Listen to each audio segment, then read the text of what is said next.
What's going on, everybody? Kalipis Tech here, coming back at you with another video. In this video, we're going to be doing a comparison between the Samsung Galaxy A23 and the Samsung Galaxy A53 5G. So let's get started. Now with the Samsung Galaxy A23, we're getting a 6.6-inch 90Hz PLS TFT display with a resolution of 1080p, a PPI of 400, an aspect ratio of 20:9, and a screen-to-body ratio of 83%. With the Samsung Galaxy A53 5G, we're getting a 6.5-inch 120Hz Super AMOLED display with a resolution of 1080p, a PPI of 405, an aspect ratio of 20:9, and a screen-to-body ratio of about 85.4%. So both of these phones have really good displays. The 1080p resolutions are going to give us nice, sharp, crisp images, which is going to be great for all kinds of content consumption. And the colors and brightness on these phones are really great as well. But that being said, with the Super AMOLED display versus a PLS TFT display, the Samsung Galaxy A53 5G is going to have a slightly higher quality display. As you can see here, it is a little bit brighter and the viewing angles are slightly better, and the colors are going to be a little bit more bold and vibrant as well. In addition to this, the Samsung Galaxy A53 5G does have a slightly higher refresh rate, which means the movement on the screen is going to be a little bit faster and smoother compared to the 90Hz refresh rate that's still good but not quite as good as 120Hz. Now, is this really going to make a huge difference? In my opinion, no, not really. You're probably not even going to notice. The way I see it is honestly, both of these displays are over 60Hz,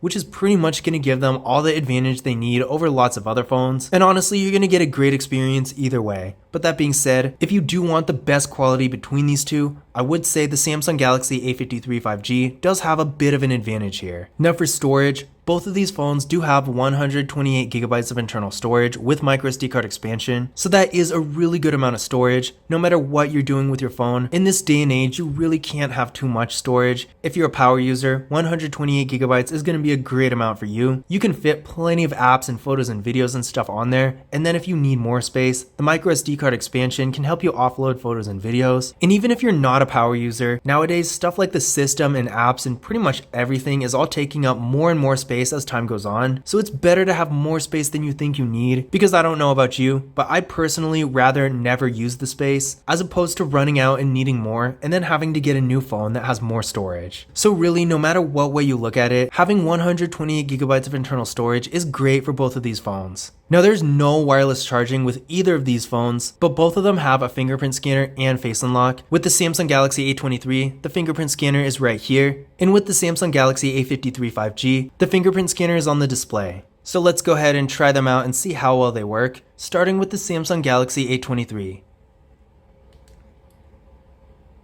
There we go, one more time. And there we go. Real fast and responsive, no issues here. Moving on to the Samsung Galaxy A53 5G. There we go, one more time.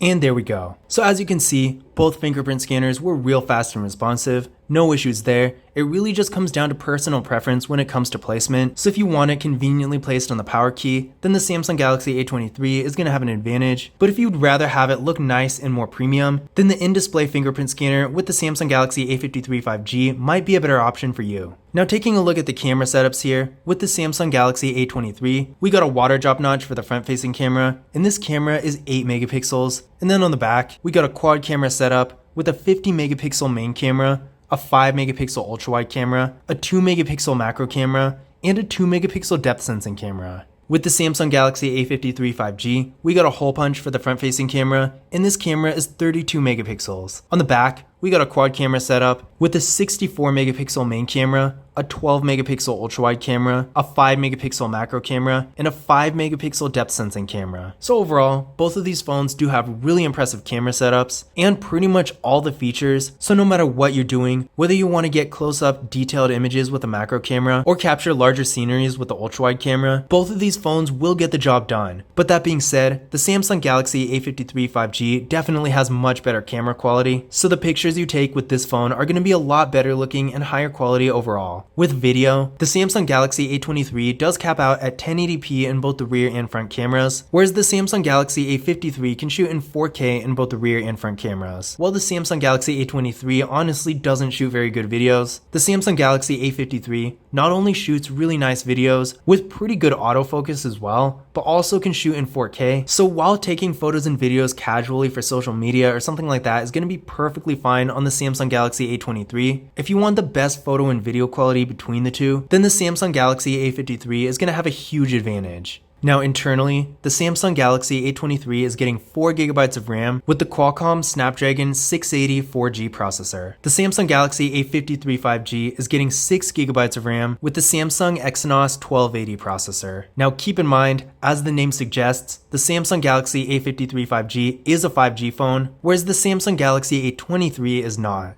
So if you want that 5G connectivity, then between these two, the Samsung Galaxy A53 5G is going to be the way to go here. But if you're not too concerned about it, then the A23 is going to be perfectly fine. I mean, 5G may be the future, and it does have some advantages, but 4G is not going away anytime soon. So if you get a phone like the Samsung Galaxy A23 that is just a 4G phone, it's still going to be perfectly fine. Now that being said, I did run Geekbench 5 benchmark tests on both of these phones, and with the A23, we're getting a single core score of 386 and a multi-core score of 1644. With the A53 5G, we got a single core score of 742 and a multi-core score of 1910. So this is definitely quite a difference here. Both of these phones are going to be fine for regular activities, like browsing the web, going on social media, that kind of stuff. But in pretty much everything, the Samsung Galaxy A53 5G is going to be much faster, and if you're on your phone a lot, you will notice a difference. And in addition to that, the Samsung Galaxy A53 5G is clearly going to be able to handle much higher end activities like playing more graphics intensive games, for example, a lot better. But that being said, the A23 is really not bad, and for a regular, more entry level 4G phone, it actually is super impressive because it beats out a lot of 5G phones out there that are in a much higher price range. So in general, if you're just going to be doing more regular activities like browsing the web, going on social media, maybe streaming some videos here and there, the Samsung Galaxy A23 is going to be perfectly fine. But if you're going to do higher end activities like gaming, or if you're just going to be on your phone all the time, then the Samsung Galaxy A53 5G is going to have a huge advantage. Now these phones have pretty much the same battery at 5000 milliamp hours, supporting 25 watt fast charging. So there's really no difference here. Neither of them is going to be better than the other, but I will say they do have great battery life and they will charge up really fast. So if you're not always around a charger, that is going to save you quite a bit of time. In addition to this,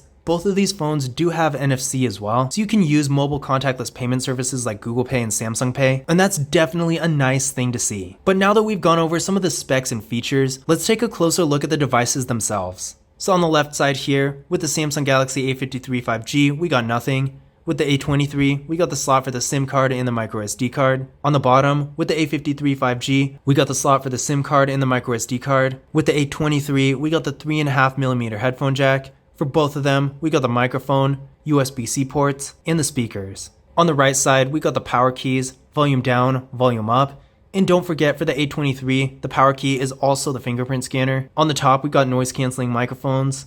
And on the back here, we got the camera setups and the flash. Now I do like the overall design of the Samsung Galaxy A53 5G quite a bit better. It has a nice matte finish, and although it doesn't feel like the most high-end phone in the world, it is much more premium feeling than the Samsung Galaxy A23 that has a glossy finish that feels like a really cheap plastic. Although the build quality itself isn't really bad, it still just doesn't feel that good. Whereas with the A53 5G, we're definitely getting a lot more quality here. But that being said, one advantage the A23 does have in terms of design is the headphone jack. As you can see, the Samsung Galaxy A53 5G does not have a headphone jack. So if you want to listen to music with this phone, you do need wireless headphones. But with the Samsung Galaxy A23, you at least get a choice. But in conclusion, which of these phones is better? I would say that in pretty much every category, the Samsung Galaxy A53 5G is going to be the better device here. It has a better quality display that's much brighter with better looking colors. This phone has much better photo and video quality, a faster processor, and just a better looking, more premium feeling design overall. But on the other hand, if you're not too concerned with 5G connectivity and you just want a good mid-range phone where you can do basic activities like browse the web, go on social media, stream some videos here and there, you want a display and camera setup that's good but maybe not the best in the world, then the Samsung Galaxy A23 is still a really good option for the money.